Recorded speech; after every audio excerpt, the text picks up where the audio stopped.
بسم الله الرحمن الرحيم. ألف لام را كتاب أنزلناه إليك لتخرج الناس من الظلمات إلى النور بإذن ربهم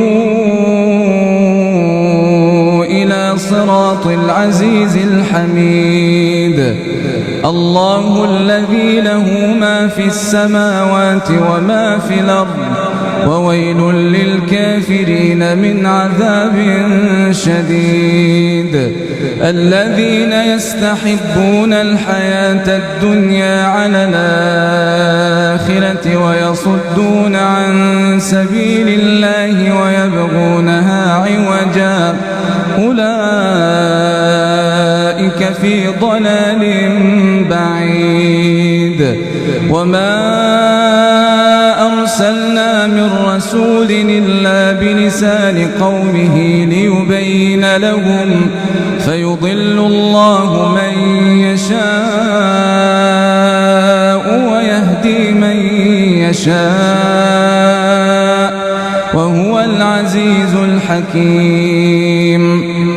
ولقد أرسلنا موسى بآياتنا أن أخرج قومك من الظلمات إلى النور وذكرهم بأيام الله إن في ذلك لآيات لكل صبار شكور. الحمد لله رب العالمين الرحمن الرحيم ملك يوم الدين. إياك نعبد وإياك نستعين.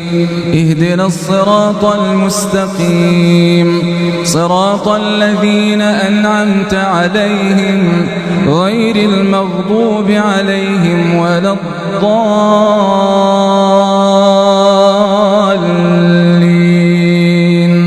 آمين.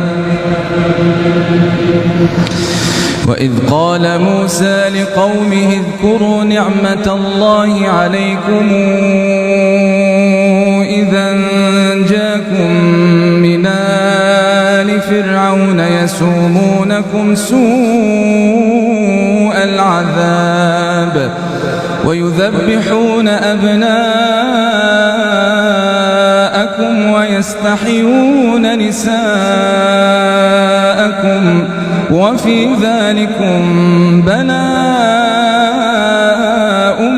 من ربكم عظيم.